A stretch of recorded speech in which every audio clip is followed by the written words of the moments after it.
And we are back, and we just finished watching Ant-Man and the Wasp, Quantumania, which is from 2023, rated PG-13.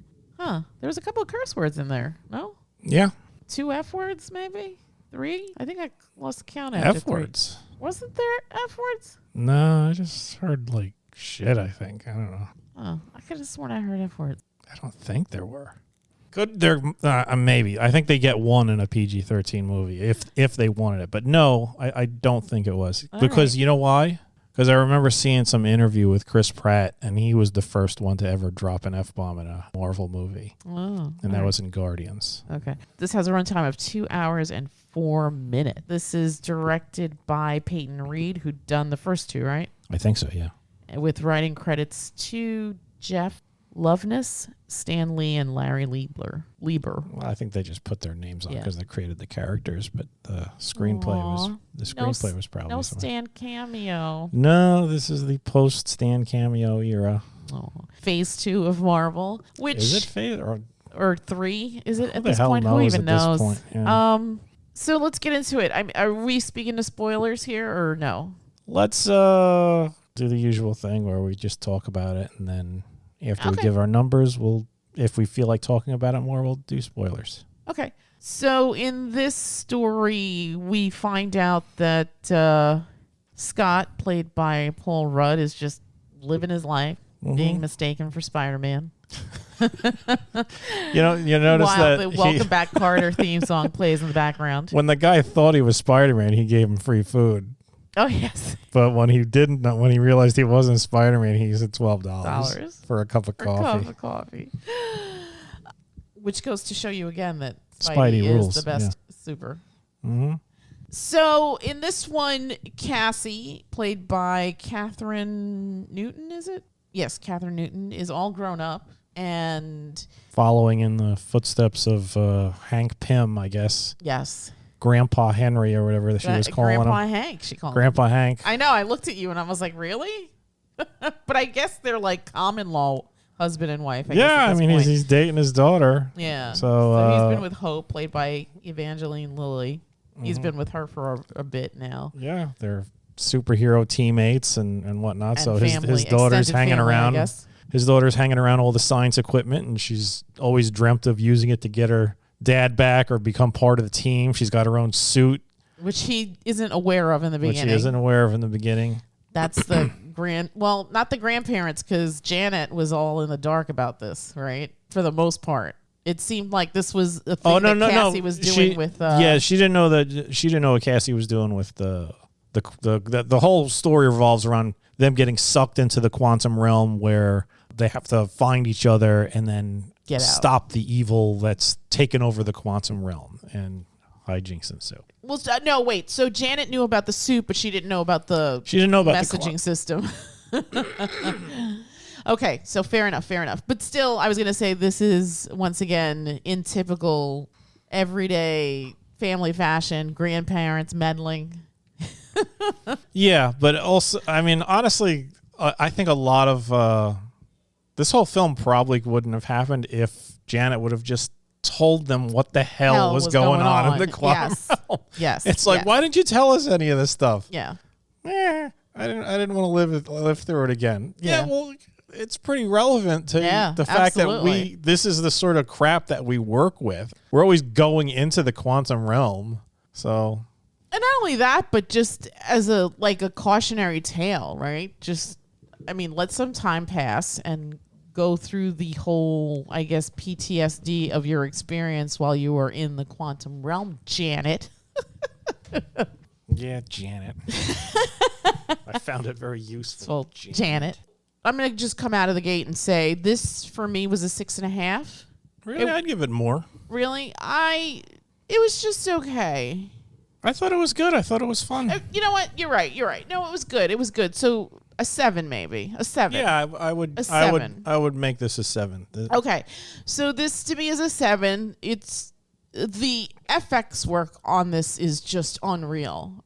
I mean, the visuals on this are just bananas. I was like, wow. Yeah, there is, when they go in there and they start encountering all the denizens of the quantum realm, there's a lot of creativity going on there. Yes. And they did a pretty good job manifesting an entire world of strange beings and creatures, and the costumes, and everything was everything different. Was really everything it wasn't cookie cutter. Sometimes I feel like certain filmmakers kind of get lazy and you have the repetition, but here it was very it was like eye candy. Yeah, there were some very alien creatures. Yeah, and I think at several points, I think I turned to you and I was like, this feels like Star Wars. This feels like we're inhabiting this place. It felt like a very like pulpy Star Wars, like what they intended it to be. Yeah. What book of Boba Fett should have been. Let's not talk about that. That was shit. But like it had a very pulp feel, like almost, I guess, like the color palette and just the way everything looked. Well, the color palette, I don't know. I mean, I don't know about the color palette. Like watching it, the color palette reminded me a lot of comics. That's what I'm saying. Oh, I thought we were still talking about. You ever see the cover of like pulp magazines? Oh yeah, absolutely. It's like that, like what Strange World was going for. Yes. This is like what Strange World would be if it was like in. Although, I mean, obviously some of those creatures aren't real, obviously, but if they were making it more like it just live action sort of thing. It had that sort of look and feel to it. I would say more, especially in the beginning when you're dealing with sort of like the more rural areas of the quantum realm, I guess you would call it, like the jungles and the vistas and the mountains and the fungal forests and all of that stuff. It's just stuff with tentacles flailing around, and some of it felt like when they first get sucked into it, it felt like they were underwater but without water, right? Sort of, yeah. It just because there's always stuff floating in the air, and stuff that looks like it should be down in the ocean. Like the first thing he encounters is that weird flaming jellyfish. Yeah, yes, and we were both like, "Oh, that looks like a jellyfish." Yeah, I mean, they did a really good job with that. And then when you transition more to I guess like the urban sort of side to everything, it's very technological. The Kang's soldiers looked very I like the way they looked with that sort of like glowing face of theirs. Yeah. The ships, the building that he had that with the rings, that all of it looked really nice. Like seriously, they clearly spent a lot of money on production design for this. For sure. I mean, I was horribly impressed. Like watching it obviously isn't as dynamic as like an Endgame or something like that, or it wasn't intricate, sort of like the Captain America movies.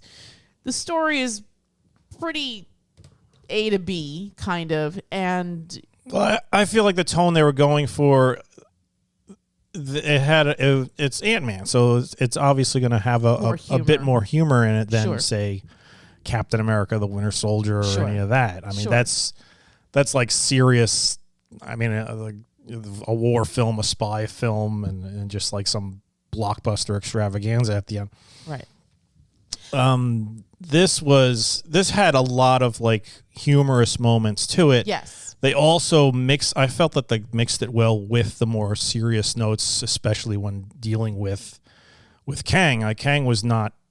There was no jokes. He wasn't making any quips or snide comments or eye rolls. It was just... No, he was very, very much the heavy here. He was a bad guy. Yeah. He was a straight up bad guy, and he was like, do what I say or I will kill you. I'll kill your daughter 1,000 times in front of your eyes until you beg me to stop. Or to kill you after. Yeah. Yeah. So he was not... There was no jokes with him. No. They never busted out a one-liner, I could do this all day or something like that. Right. Yeah. No. Yes, he's definitely one of the more somber villains. And it was interesting because... At least this aspect of him. So, watching it, I just got so many shades of Star Wars. And I guess we could compare him to Vader. So, I don't know much about the character. I've never really read the comics. So I don't know what Kang's backstory is. I would read comics a lot, but Kang, for some reason, was always one of the characters that I missed. Like any story arcs dealing with him were ones that I never read, but he was like an Avengers villain, and his main gimmick is he's basically from the future, and he uses that ability to manipulate things and conquer. And somehow, even though he has all these advantages, of course, the Avengers win. But he always, from what I remember in the comics, there are many aspects to him. There are many different versions of Kang. There's Kang, and there's a Mortis, and there's some Egyptian pharaoh guy, and just various ones. And like suddenly, it's just like, I've been Kang all along, and that's my terrible description of Kang. All right. But from what I understand, he's going to be the big bad of this cycle of films, provided his court cases apparently go away. Or I don't know what's going on with that. I actually heard some rumor recently that depending on what happens, they may sort of like pivot and change the main bad guy from him to somebody else. Oh, wow. So that's that's just internet rumors. Who knows what's going to happen? And that woman kind of backtracked, didn't she? I mean, she accused him of something. She accused him of like beating her up or something, and then she withdrew. Well, he got arrested. He got arrested, and then I think she withdrew it because I think there's like video of her beating on him or something, or her smacking at him.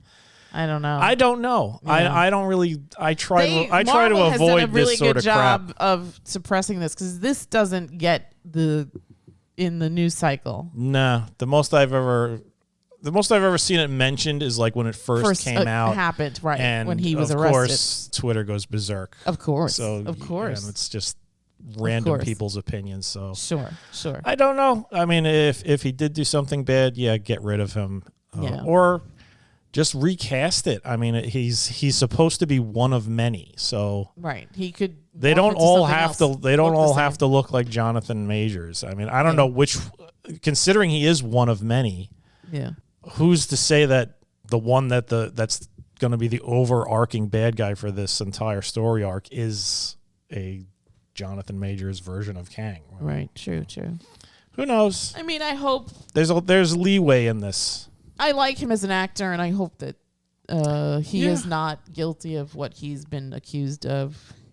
Again, that woman retracted, so I don't know what's going to happen, but we'll see. But that aside, I agree with you. I think that his Kang, his villain, is definitely a more somber, very threatening, very just bad for being bad's sake, I guess. Yeah, and he looked like, as far as the comics go, he looked like he looked in the comics.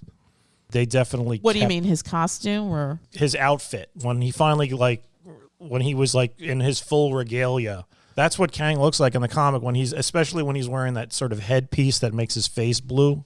Because in the comics, Kang's face is blue and he has like these stripes down over his eyes. So they did a good job as far as making him look comic accurate. No, you got that Disney money, so. You got that Disney money, yeah. I mean, it could have been, they could have given him just like a big metal helmet, because I think that's what it is in the comics. It's not actually his real face. It's like a mask. So the story's pretty standard. Superhero gets sucked into this adventure, and there's tons of peril. We're introduced to adult Cassie. We're introduced to Hope. We're not introduced. We revisit with Hope and Hank and Janet. Janet has a lot of mystery, I guess, or has been keeping a lot of information to herself. Yeah, like I said, the film wouldn't have happened if Janet had just told them what happened to her in the quantum realm. Right. But she kept it all a secret and didn't say, "Oh, you shouldn't be doing that," until it was too late. Yeah. And suddenly they're all sucked into a portal into the quantum realm. But I mean, yeah, I guess you could say it's a standard story. I mean, it was fun. I liked it. No, it was definitely fun. I think the pacing was good. I think the story moved along quickly. I didn't really feel anything dragged, especially with the amount of like visuals you were dealing with. I mean, everything was CG. Everything. And they did a decent job with it. I know that the CG artists are just getting so overworked that sometimes things look bad. I guess if there was any weak parts in the CG, maybe MODOK. Yeah. Sometimes, I mean, he's supposed to be distorted looking. And overall, I was okay with the way they handled MODOK. I like MODOK from the comics. I think he's hilarious. He's just the most ridiculous character ever. A giant head with little arms and legs sticking out of the sides. But is he supposed to be that from Ant-Man's universe? No, he's not an Ant-Man character. He's more of an Avengers character. He's like fought the Hulk and stuff like that. But he is basically that. And in the comics, he was just some janitor that they did a horrible experiment on and turned him into this monstrosity. It was okay as far as like seeing the face, but there was some disconnect with where he was looking, because I think it's just weird. You have this giant head that's trying to focus on something in front of it, and it just doesn't look right. And then at the end, when he's like touching Scott's face, they did like a really bad bit of CG of pulling Paul Rudd's skin, and it just that looked bad. But that's nitpicking. As far as like everything else goes, the visuals are just amazing. Yeah, I think that's the thing that I think made me give it a higher score. I mean, I feel like the story was just eh. It was decent. It wasn't bad. It wasn't bad, mean, but when you go, it makes it sound like you didn't like it. No. I did like it, but I just wasn't as.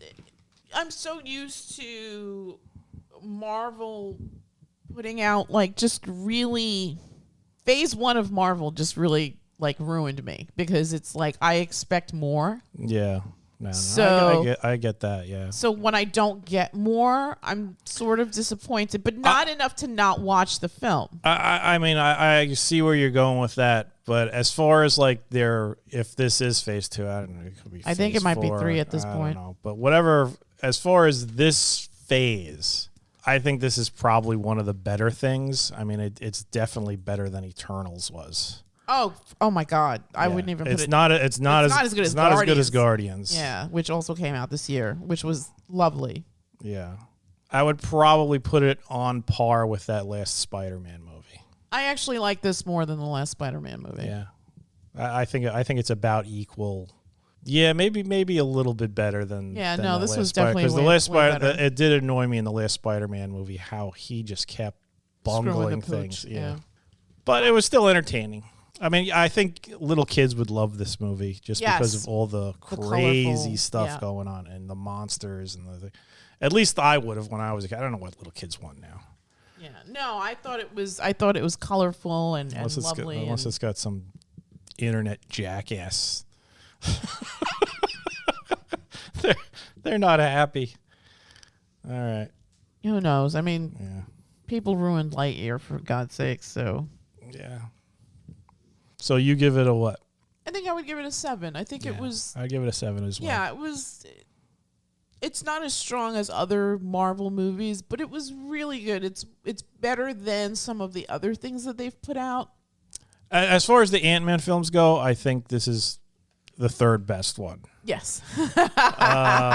As far as other Marvel stuff, it's definitely better than some of the It's better than the first 2 Thor movies. That's for damn sure. That's for damn sure. It's better than the last Spider-Man movie. Better than the last Spider-Man. Better than Eternals. Eternals was probably the first one I actually actively hated. Disliked, yeah. I actually like this better than Black Widow. Yeah, I thought this was more fun than Black Widow. Black Widow was not as Black Widow was. It's not supposed to be fun. It's a more action adventure-y sort of thing. It's a different tone. Way better than that fourth Thor movie. Oh, the last one with what's her name? Love and Thunder. I liked it. Love and Thunder was garbage. You're not really looking at it correctly. No, I am looking at it correctly. It was just piss poor. It was bad. It wasn't as bad as Eternals, but it was bad. At least it tried to make me laugh, but it was bad. The last Thor movie, Love and Thunder, was a bad movie. No, it wasn't. All right, you could read into it all you want, but it doesn't change the fact that it was just a bad movie. It wasn't. They were like, you could make it as funny as you want, and Taika Waititi went nuts, and he just ruined it. It wasn't supposed to be Ragnarok, and I don't think that Thor is the main character here. I think that in that film, it doesn't matter who the main character is. It's just bad. It's not bad though. Jane was the only good thing about the movie. It was Jane's film. It was, but it doesn't change the fact that it was a bad movie. It wasn't a bad movie though. All right. You're incorrect, as usual. No, it was bad, and I think most of the world agrees that it is a bad movie. I don't think so. It's one of the films that makes people want to stop watching Marvel. I don't think that that's what makes people want to stop watching Marvel. I think it's the lack of quality that went into stuff like that. That film was marred by a lack of quality, lack of good writing, lack of good special effects. I think people had superhero fatigue before that movie. I think the thing that hurt, was all the TV shows. The TV shows have been more too much, more hit than miss. So. Right, and I think it was too much, and I think that they gotta listen. Scale back. I know Disney needs to pad out that shit, but find something else to exploit. Kind of like Plus, seriously. you have Hulu and you have ESPN. Figure it out. Pull it back if you're gonna put stuff on TV. Do more little one-off specials like the Werewolf by Night, which was Guardians fantastic. Christmas. Yeah. That was great. Guardians Christmas. Guardians Christmas Werewolf was also by Night awesome. was really good. Yeah. Yeah, and it's like they're so like Disney couldn't even figure it out. Oh, we're going to re-release it in color. Like, what? Come on now. That's just being lazy. You're just dumb now. Yeah. So I don't think Love and Thunder is responsible for superhero. Love and Thunder was like after I think Eternals was like the opening of the door of this is crap and get ready to see more Marvel crap, and Love and Thunder was here's more Marvel crap. This is I know you liked it, but it was not good. The fact that they just went complete comedy and there was the tone was completely wrong for every other Marvel film that was out there. It was different in that it was that different, and it just didn't fit. And now I'm like, I liked him in Ragnarok. I thought Ragnarok was great. I thought they mixed it was heavy on comedy, but they still not as heavy as Love and Thunder. They still mixed in the proper amount of action and danger and everything. The bad guy in Ragnarok was amazing. Hela. Yeah, of course. Yeah, she was the Grandmaster. She was more defined. I mean, I like Christian Bale, and it was nice to see him doing a cash grab Marvel movie, but I didn't get him. Just the dullest bad guy. Yeah. Stupid ending. It was. I don't think the ending was stupid. It was terrible. Why were the Guardians even in there? It was like, we have an idea at the end of Endgame that Thor will go off with the Guardians, and then it was sort of like, well, I don't want to do that. Yeah. So we're just going to jettison that in the first 15 minutes. There was going to be more cameos in this one for some reason, because they sometimes are cameo heavy, like Love and Thunder. So I like that there wasn't. I like that they just kept it by itself. Not everything has to be some world-ending crossover threat. No, I'm with you 100%. But I was just surprised because I feel like it's now become a mechanism to fall back on, and we're talking about lazy writing, right? So I think that you could absolutely exploit, like, hey, let's let's get. There's a video of Iron Man who has advice for Scott from Beyond the Grave. Yeah. Yes, exactly. Chucking a Robert Downey Jr. cameo. Yeah. So I mean, I expected it, and to not see it was kind of surprising, but also very welcome. Absolutely. Yeah, I think this movie on a technical level just wins out. Again, to me at least, the story was very simple. It was very by the numbers, but where you really get your bang for the buck on this thing is the visuals. The visuals and the world building that happens. It's 2 hours and 4 minutes. 2 hours now seems to be the standard rate of time on movies. So you have to do a lot of world building, and you have to establish characters in a way to build sympathy so that when something impactful happens, it means more to the audience. And I think even with all the stuff going around, you still got a sense of who these beings on this, I don't even want to say planet, but in this place were. And you sort of are rooting for the good guys to pull through. Yeah. I mean, they didn't really introduce a ton of new people, but the ones that they did, they used them effectively. Agreed. And I like that they didn't, there wasn't like exposition guy kind of thing. It was just, this is the story. We're going to go from A to B. There were some exposition bits, but it wasn't egregious. It wasn't egregious. And they did a lot of the world building around any sort of things, elements where we're explaining this sort of thing. Sure. I for a 2-hour film, I didn't feel it really dragged in any spots. I know some people, like I said, these actors pretty much probably didn't interact with any kind of physical set at all. No. Everything was a green screen. I know some people, I remember reading complaints that, it's too much. Shut up, man. It's a sci-fi action. As long as it looks good, I don't care. It's a sci-fi action movie. Yeah. A ton of work went into that. A lot of people put their blood, sweat, and tears in it. And kudos to them. Appreciate that. Yeah, and absolutely. And it's an art. It still look good. I'm sure in 20 years we'll look back on it and be like, oh, man. Yeah, we've come so far. My only complaint, not to change the topic, but my only complaint for this film was I didn't get Bill Murray. That was just okay. You were looking for your cameos. That was a cameo. It was unnecessary. It could have been played by any part. Cameo from what? A cameo of Bill Murray. Oh, I was gonna say, was he in a different film that I don't remember? No, it was just we want to throw a little thing in there. Everybody loves Bill Murray, so here he is. Do they though? Do they? Everybody gets the backlash. No one is safe from the backlash. At some point, that's not true. It's coming. Keanu Reeves is at some point. No, no. Keanu. I bet you at some point some douchebag. Don't you dare put that out there. Some douchebag will just be like, "I don't get it," and that douchebag will have some kind of following or whatever. It comes for everybody at some point. Yeah. He's trying too hard in these action movies of his, and he just don't got it anymore or something like that. It happens. It'll happen. Yeah, so to me, the only weak part was the Lord Krylar. Was that his name? Krylar.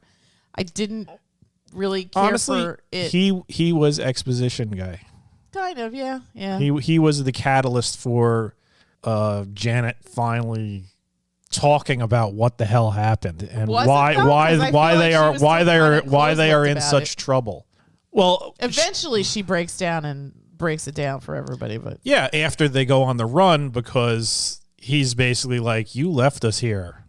So yeah, I mean, you left us here is kind of a loaded gun, so it would have been interesting, or I think better to hear like what had happened in those years. Did he sell out? Did he whatever? But you don't find that out. And his character isn't around for very long, so it doesn't. No. Yeah. I mean, it was just like, oh, hey, look, it's Bill Murray.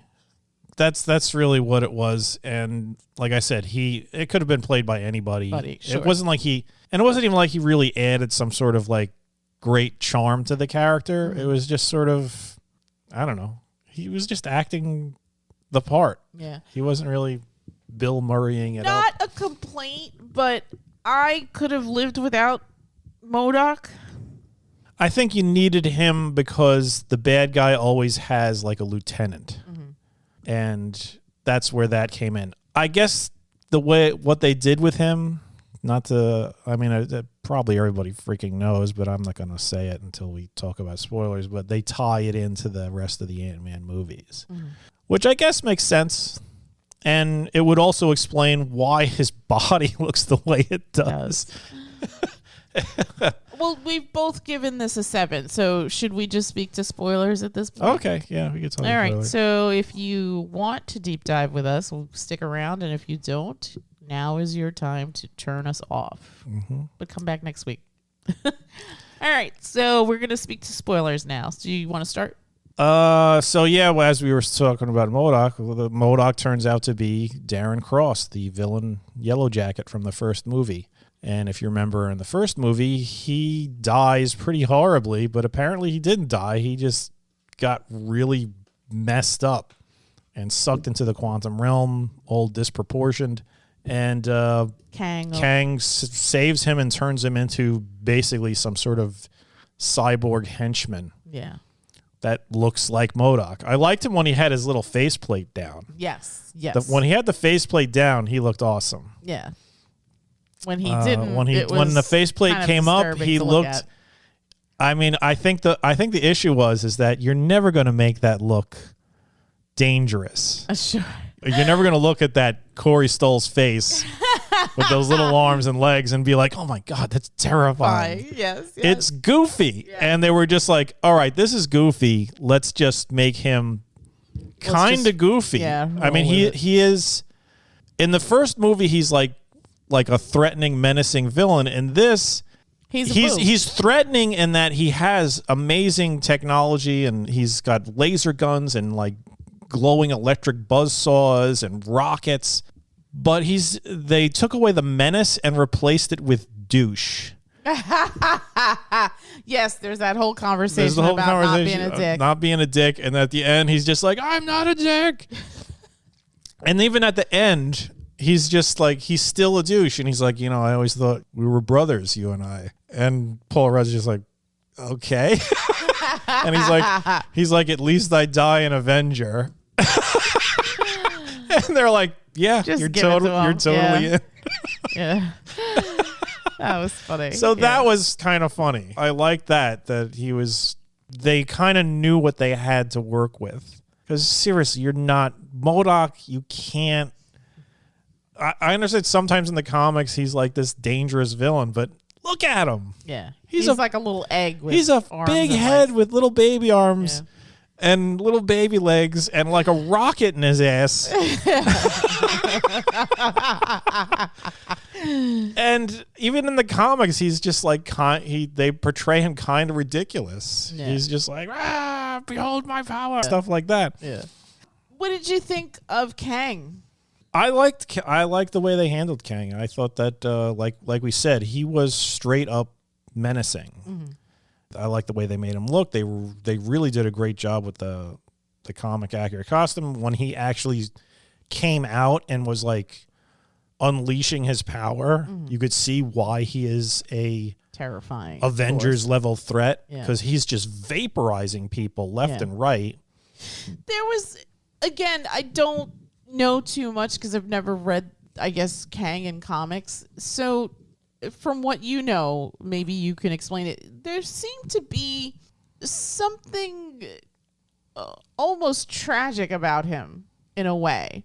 It was funny because like while I was watching it, like I know that he's the heavy, but at the same time, I still sort of felt sympathy for him. There's something in the way that Jonathan Majors carries himself as the character that, at least to me, I could be wrong.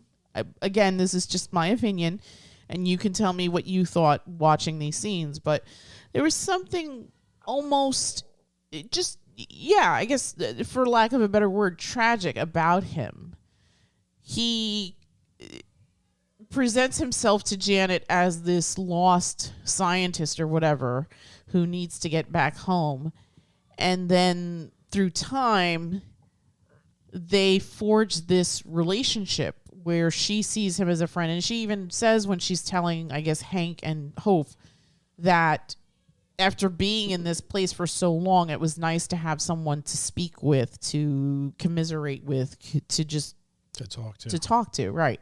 So, and it was interesting because at the end, not at the end, but at the end of when she's telling that part of the story, when she, I guess, touches his brain or whatever it is that she did. what was the line that he said? His mind was linked to the ship, and Right. when she touched the ship, she was able to see into his mind and see what he really was. Right.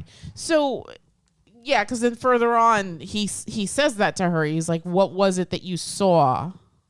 I guess that gave it away or whatever. So, but prior to that, right, when Janet's talking to Hank and Hope, he seemed very determined to almost keep his word. He kept saying, like, I'll take you back to Hope. I'll take you back to that moment so that she doesn't even miss you. Yeah. And to me, again, this is just my interpretation. It seemed like such an interesting thing to almost get stuck on, or it felt, even after all that time, after she did leave, right, that this was the thing that he didn't get to do, and that it still sort of bothered him, because now when Scott's there, he sort of makes the same agreement, but with the caveat of, you're going to do this because I'm telling you, otherwise I'm going to kill your daughter in front of you. Yeah. So now it's different, right? Now he's supervillain, right? Whereas before, I don't know how long he'd been in the quantum realm when Janet ran into him. Well, she saw him crash. Oh, okay. So she did see him crash. Okay. I thought it was... She was like the first person he saw. Right. But she was fighting that thing, and then all of a sudden, like, he, I think, zapped the thing that was attacking her, and then she looks, and that's when she sees him, and he's like, where are we? Kind of thing. So, I didn't know that she saw him crash, but so now they've forged this relationship, and then whatever relationship she had with Kryler happened, I guess, after. So yeah, because they talk about fighting against him. Yeah, after she finds out the truth about him and sabotages his little orb thing, whatever the hell that was, his engine, the engine for his ship. He basically sets out using the technology that he does have, because he was able to access a bunch of it. That's what that suit was, to pretty much conquer the entire quantum realm and subjugate everybody, killing everybody, creating armies, creating that city that he lived in. And all those other people were they were freedom fighters against him. And I guess Kryler eventually sold out, because now he's Lord Kryler. Right. But yeah, I kind of see what you mean. I think that has more to do with his performance, or he's able to convey that sort of, you could feel sympathy for him, even though he is basically lying, because in his mind, if you're not a comic reader and you don't know anything about Kang, to me, he came across as somebody that I felt sorry for. No, you feel sorry for him because he genuinely feels like this is unjust. All good bad guys are a well-defined bad guy is a bad guy who has justification for what he is. He really believes he is the solution to this problem of time incursions and the chaos that's spawning the multiverse. And he believes that he is the solution by destroying all these other timelines, destroying entire universes, that he is in the right, and the other Kangs banishing him to the quantum realm, denying him access to the timeline. They are the evil ones. Even though it seems that the other Kangs, they are fine with the multiverse. The multiverse is where they all come from. They don't want it to just be one guy. They got rid of him for a reason. So kudos to Jonathan Majors for portraying that, because it could have just been, oh, I'm so sad, and then looking at the camera sideways or something like, yeah. He didn't do that. You could believe Janet believed his story, that he was a scientist who was trapped here. And yeah, he wasn't honest about everything, but he would have kept his word. He would have sent her back to that moment when she left the door, and she would have just come right back. Right. Because to him, it's meaningless. She is one of a million timelines. And yeah, eventually he'll get to destroying that one. But it'll probably be long after she's dead, where she's had her life with hope that she wanted. Out of just simple, okay, you helped me. You deserve at least that. I will give you that. When we reach the point where he's making the deal with Scott, it's not the same thing. No, it's straight up, do it or I'm going to do something horrible. I am beyond this. Yeah. I am not a helpless little man anymore. I am not without my power. Now I have my power, but I am powerless to get out of here. I could still make your life a living hell while you're in the quantum realm. Right. So, yeah, that is just, I think, just an excellent job by Jonathan Majors. Absolutely. To pull that off. Because he really does seem like a sympathetic character. When you first see him, he seems just like a helpless scientist whose ship crashed in the middle of some crazy, messed up world. That he has no idea what's going on. And thank God there's this person here who could help him. And she's a genius scientist too. Right. So yeah, I really enjoyed this, and I always liked Jonathan Majors. I mean, I think about him in Lovecraft Country and stuff like that. I'm so sad that there wasn't a second season. I know that not every episode was a winner, but for the most part, I enjoyed the watch experience, and I would have liked to have seen a second season, but that's okay. That show will always live in nostalgia for me. But I think that in the other things that I've seen Jonathan Majors in, Last Man in San Francisco, what else have we seen him in? Lovecraft Country. Lovecraft Country. I feel like he was in a lot of stuff for a while there, right? I turned around and he was like in a lot of stuff. I can't think of it right now. He was in a bunch of stuff. He was in Loki. He was in Loki as a different type of Kang. Yes. So he was in Creed 3. We haven't seen that yet. I haven't seen that, but he was in there. But still, like I enjoy him as an actor, and I hope that I get to see him again as Kang in the Marvel universe. So yeah, I think it was a good movie, but I think the thing that to me propelled it even more was the visuals on this. I'm still just flabbergasted at how amazing it was. Like it was eye candy. Every aspect. It really was, this. Especially the character design, the costume design, everything, the background, all of that. They made the quantum realm look like a very cool and interesting place. I was definitely like you said, you were getting like vibes from Star Wars. I mean, the movie didn't do well, but I was getting like in the beginning, John Carter of Mars vibes. Oh yeah. Well, it's funny too. When I was watching this, what I thought of? Strange World, which I mentioned that before. Yeah. Oh, did you? Whoops. I said it's the pulp. The right, pulp sci-fi where like that. Yes. You see lots of things with like squiggly tentacles and bug eyes and there was people who looked like they were made out of broccoli. Yes. And fungus and weird creatures crawling about in these like insane alien jungles. It looked very alien. Yes, it did. And the skies were just trippy as hell. Yeah. It was even the end credits. Yeah. Yeah, so, I think this worked. Again, I think it was a good script. It wasn't decent. It was better than decent. It was a good script. But I think the thing that propelled it more for me was just the visuals, the world that was created and the effects that were involved. I mean, my God, the end credits are at least 10 minutes long with just the names of all the people involved in this. And I think that I did like a brief deep dive after one of our old conversations about VFX houses that have gone out of business, and it's just wow. That's just such a wow situation. Well, I hear they're all unionizing now, the ones that work for Disney. So I hope so. Good for them, and I hope that they realize, okay, we can't be churning the stuff out, and since you can't churn the stuff out, let the VFX artists have the time to make those visual effects amazing, like they were in the first films that you guys were making. Yes. And let the writers really iron stuff out yes. and create great stories with great characters. Yeah. I mean, it's listen. I'll take one or maybe two Marvel films a year.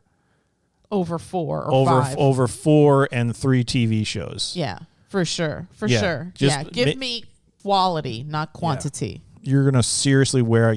You're so close to just wearing out your welcome. You're so close to just I mean, taking I a think big in some dump circles on that Marvel logo. I feel like in some circles they've already hit the point of no return. Yeah, so I think there's a reason why we we are watching this without the kids. Yeah, because they're just not that interested. They don't anymore. care. They don't care.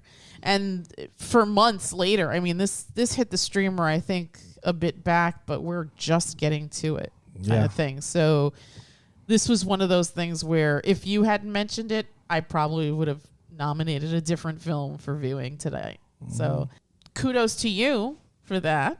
Yeah, it was an enjoyable movie. Yeah, it was. I enjoyed it a lot. Now, after sitting and watching it, I could say that it was a good watch experience. What's funny? The same thing with the first Ant-Man. Yeah, I didn't. You didn't want to watch that at all. We Yeah. saw it months and months and months after it came out, and we were like, "Why didn't we see that in the theater? Is it because of you? Because the kids were little? No, it was because of you. Really? Yeah, you just didn't want to go see it. Huh. Because of what's her name? Which I can't. I don't know what your reasoning was, but you just did not want to see it. Yeah. Well, I still haven't seen the first Marvel movie. The first Marvel movie. What's her name? Miss Marvel. Oh, Captain Marvel. Captain Marvel. Yeah, you haven't seen that. Yeah, the new ones. The new one's coming out this Friday. Oh, is it? Yeah. I think that's probably going to do poorly. Really? Yeah, I just got a feeling it's going to do poorly. I just think that, I don't know.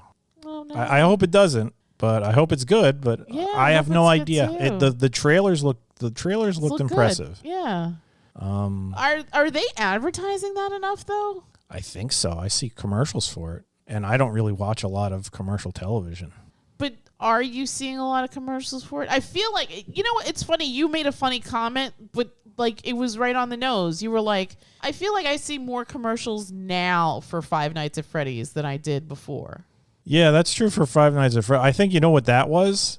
It was like they didn't expect it to I think do well. I think they held back the advertising budget, and then they were like, "Well, it did that? Well, okay, release the rest of the advertising Release budget. the hounds. Release the hounds."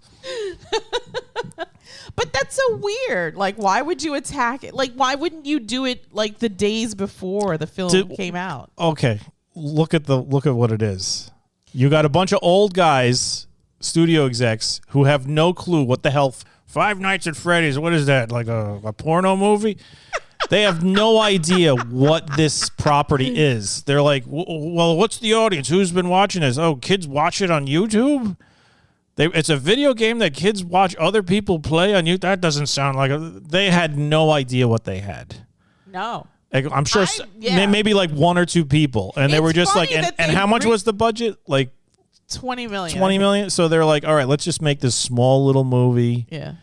And we'll we'll roll it out. I think Matt Lillard is like the biggest name in that film. Yeah, crazy. That's nuts. That is nuts.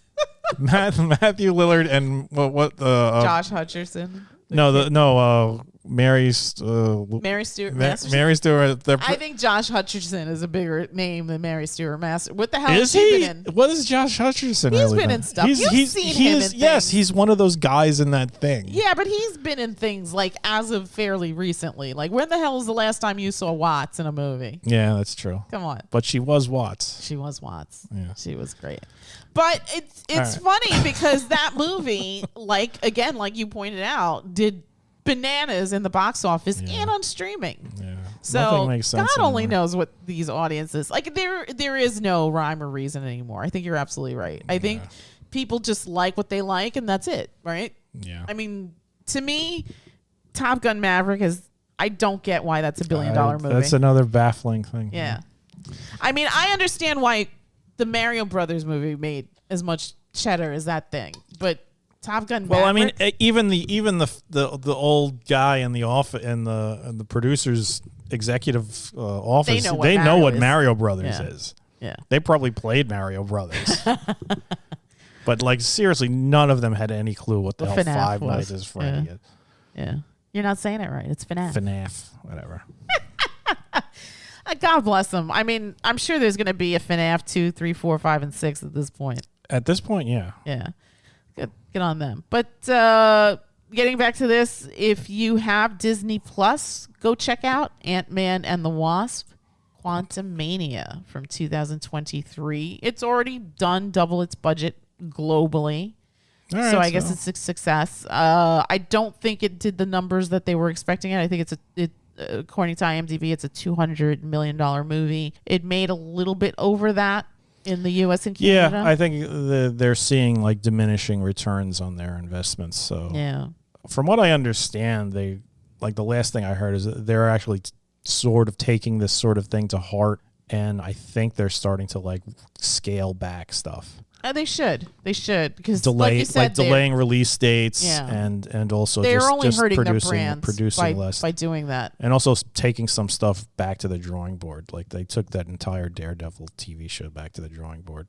So we'll see. But Charlie Cox is still going to be Daredevil. He's still the lead, but if I remember right, they did not. They decided that the way they were going at it was like they were making it like a legal drama, and Daredevil doesn't actually put on the costume till like the 4th episode. Oh, interesting. That's interesting. So it was like, what are you doing? Yeah.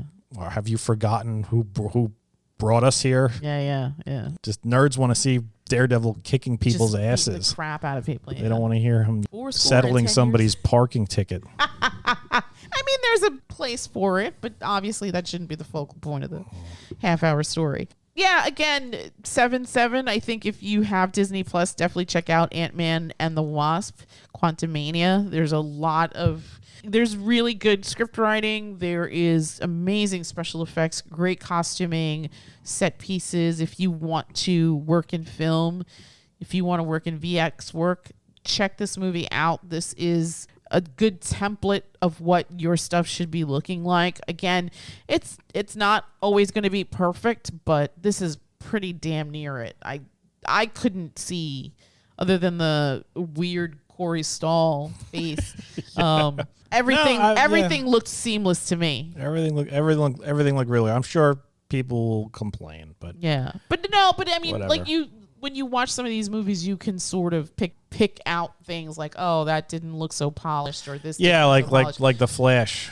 Yes, the Flash had some, like the Flash seriously was amazingly bad. Effects. Yeah, as far as that, that's another movie that I think also had a really good script, but because of the stink of Ezra Miller, yeah, I think and it just suffered. DC in general. And DC in general. All right, so we're gonna wrap it up. Again, go over to Disney Plus, Ant-Man and the Wasp: Quantumania. Yeah, check it out. I think it's a good film. I think it's a good. Nothing objectionable. 8 and up, maybe. Yeah, there's nothing. I would say it's great for little kids. There's a lot of cool things in there. Yeah, for sure. Cool eye candy. Yeah, and that's it from us. And we will bid you all a good night. Good night.